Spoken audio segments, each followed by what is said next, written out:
दिसंबर में राष्ट्रपति पुतिन की भारत यात्रा को लेकर नरेंद्र मोदी की बढ़ती दुविधा। व्यापार समझौते की शर्त के रूप ट्रंप चाहते हैं भारत रूसी तेल आयात में कमी लाए। लेखक नित्य चक्रवर्ती। भारत के प्रधानमंत्री नरेंद्र मोदी की कूटनीतिक परेशानियां बढ़ती जा रही हैं क्योंकि रूसी राष्ट्रपति व्लादिमीर पुतिन की 5 और 6 दिसंबर को प्रस्तावित भारत यात्रा के दिन नजदीक आ रहे हैं। अमेरिकी राष्ट्रपति डोनाल्ड ट्रंप नवंबर तक रूसी तेल के भारतीय आयात में पर्याप्त कमी सुनिश्चित करने के लिए दृढ़ हैं और इसे अगले हफ्ते वाशिंगटन में होने वाली भारत-अमेरिका व्यापार वार्ता के अगले दौर की प्रगति से जोड़ा जा रहा है। ट्रंप ने बुधवार को यह दावा करके भारतीय प्रधानमंत्री को पहले ही शर्मिंदा कर दिया है कि उनके अच्छे दोस्त नरेंद्र मोदी ने उन्हें आश्वासन दिया था कि भारत रूस से तेल नहीं खरीदेगा और इस बारे में कुछ प्रक्रिया चल रही है जो जल्द ही पूरी हो जाएगी। विदेश मंत्रालय ने गुरुवार को यह कहकर इसका तुरंत खंडन किया कि मोदी की बुधवार को ट्रंप से कोई बातचीत नहीं हुई। यह तथ्यात्मक रूप से सही था, लेकिन बाद में अमेरिकी राष्ट्रपति ने स्वयं स्पष्ट किया कि यह बात उन्हें पिछले सप्ताह नई दिल्ली में भारतीय प्रधानमंत्री के साथ अपनी लंबी बातचीत के बारे में जानकारी देते हुए अमेरिकी राजदूत सर्गेई गोर द्वारा बताई गई थी। विदेश मंत्रालय ने इस बात का खंडन नहीं किया है। दरअसल वास्तविकता यह है कि नरेंद्र मोदी ने रूस से तेल आयात कम करने का कुछ आश्वासन जरूर दिया होगा, लेकिन इसका मतलब पूरी तरह से तेल आयात बंद करना नहीं हो सकता था। ट्रंप ने हमेशा की तरह बातचीत को बढ़ा चढ़ाकर पेश किया और कहा कि मोदी आपूर्ति रोकने पर सहमत हो गए हैं। मुख्य मुद्दा यह है कि अमेरिकी राष्ट्रपति अपनी सोची समझी नीति के तहत मोदी पर रूस से तेल आयात कम करने के लिए कोई ठोस कदम उठाने का दबाव डाल रहे हैं और ट्रंप ने इसे भारत-अमेरिका व्यापार वार्ता की प्रगति से जोड़ा है, जिसका निष्कर्ष भारतीय प्रधानमंत्री के लिए विशेष रुचि का विषय है। भारत द्वारा रूसी तेल आयात पर दबाव बनाने की इन सभी रणनीतियों का समय भारतीय प्रधानमंत्री के लिए चिंताजनक हो गया है, जो अगले दिसंबर में रूसी राष्ट्रपति के साथ वार्षिक द्विपक्षीय वार्ता की योजना बना रहे हैं।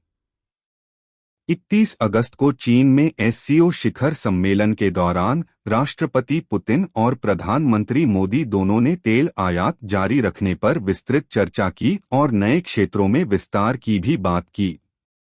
रूस से तेल आयात रोकने को भारत-अमेरिका व्यापार वार्ता की प्रगति से जोड़ने पर ट्रंप का जोर इस समय नरेंद्र मोदी के लिए एक बड़ी समस्या बन गया है।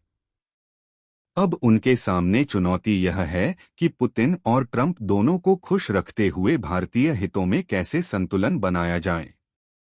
वर्तमान में भारत अमेरिकी बाजार में अपने निर्यात पर 50% टैरिफ वृद्धि झेल रहा है।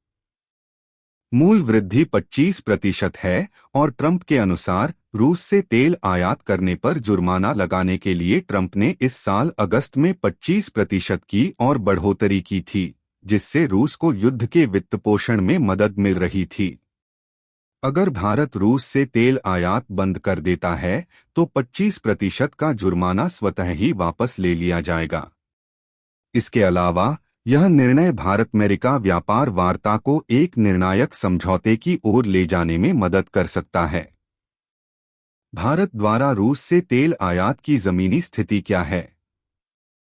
चीन के बाद भारत कच्चे तेल का दूसरा सबसे बड़ा खरीदार है और यूक्रेन युद्ध के अंतिम 3 वर्षों में रूस के साथ भारत का द्विपक्षीय व्यापार केवल रियायती मूल्य पर प्राप्त तेल आयात में भारी वृद्धि के कारण बढ़ा है, जिससे भारत को भुगतान संतुलन की समस्या से काफी हद तक निपटने में मदद मिली है।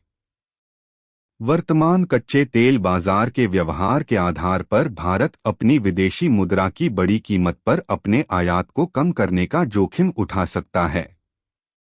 भारत और रूस के बीच द्विपक्षीय व्यापार वित्त वर्ष 2024 से 25 में 68.7 अरब अमेरिकी डॉलर के रिकॉर्ड उच्च स्तर पर पहुंच गया, जो महामारी पूर्व 10.1 अरब अमेरिकी डॉलर के व्यापार से लगभग 6.8 गुना अधिक है। इसमें भारत का 4.88 अरब अमेरिकी डॉलर का निर्यात और रूस से 63.84 अरब अमेरिकी डॉलर का आयात शामिल है। 2024 से 25 में द्विपक्षीय व्यापार में यह तीव्र वृद्धि मुख्य रूप से वर्ष के दौरान रूसी तेल और पेट्रोलियम उत्पादों के अधिक आयात के कारण हुई। रूस से होने वाले प्रमुख आयातों में तेल और पेट्रोलियम उत्पाद, उर्वरक, बिटुमिनस पदार्थ, खनिज ईंधन, खनिज मोम, मशीनरी, उपकरण, कीमती धातुएं और पत्थर, लकड़ी, लुगदी और कागज उत्पाद, धातुएं और वनस्पति तेल शामिल हैं। दोनों पक्षों को 2030 तक 100 अरब अमेरिकी डॉलर के द्विपक्षीय व्यापार लक्ष्य तक पहुंचने की उम्मीद है। राष्ट्रपति पुतिन स्वयं भारतीय प्रधानमंत्री के साथ इस शिखर सम्मेलन पर विशेष जोर दे रहे हैं, क्योंकि भारत जैसे बड़े देश के साथ साझेदारी का प्रचार करके वे यूक्रेन में 3 साल से ज्यादा समय से चल रहे युद्ध के बाद भी वैश्विक दक्षिण और अन्य देशों को एक राजनीतिक नेता के रूप में अपनी स्वीकार्यता दिखा सकते हैं। राष्ट्रपति पुतिन भारतीय प्रधानमंत्री की आपत्तियों के बावजूद भारत रूस चीन को एक त्रिमूर्ति के रूप में कार्य करने हेतु एकजुट करने में भी रुचि रखते हैं। वास्तव में भारत रूस सहयोग पर आधिकारिक स्तर की चर्चाओं में आर्कटिक क्षेत्र, विशेष रूप से उत्तरी समुद्री मार्ग, जहां रूसी वैज्ञानिक पहले से ही सक्रिय हैं, शामिल है। कुछ प्रमुख क्षेत्रों में रूस से और अधिक निवेश सुनिश्चित करने के लिए बातचीत होगी। हालांकि द्विपक्षीय व्यापार बढ़ा है, लेकिन निवेश स्थिर है। रूसी इस क्षेत्र में कुछ सफलता हासिल करने के इच्छुक हैं। राष्ट्रपति पुतिन और प्रधानमंत्री मोदी दिसंबर में होने वाली शिखर वार्ता के दौरान संयुक्त निवेश कार्यक्रमों की संभावनाओं पर नए सिरे से विचार कर सकते हैं। लेकिन भारत रूस वार्ता का मुख्य मुद्दा कच्चे तेल की आपूर्ति सहित ऊर्जा क्षेत्र में सहयोग है। ट्रंप की तलवार लटकी होने के कारण प्रधानमंत्री नरेंद्र मोदी के हाथ इस महत्वपूर्ण क्षेत्र में बंधे हुए हैं। राष्ट्रपति पुतिन भी ट्रंप की बुधवार की टिप्पणी के बाद सभी नवीनतम घटनाक्रमों पर नजर रख रहे हैं। अगले कुछ हफ्ते यह दर्शाएंगे कि भारतीय प्रधानमंत्री रूस से तेल के भारतीय आयात से निपटने के लिए क्या कदम उठाते हैं और आगामी भारत-अमेरिका व्यापार वार्ता के दौरान भारतीय प्रतिनिधिमंडल को क्या निर्देश दिए जाते हैं। बहुत कुछ रूसी और अमेरिकी दोनों नेताओं के साथ बातचीत में राष्ट्रीय हितों की रक्षा करने में प्रधानमंत्री की विशेषज्ञता पर निर्भर करेगा।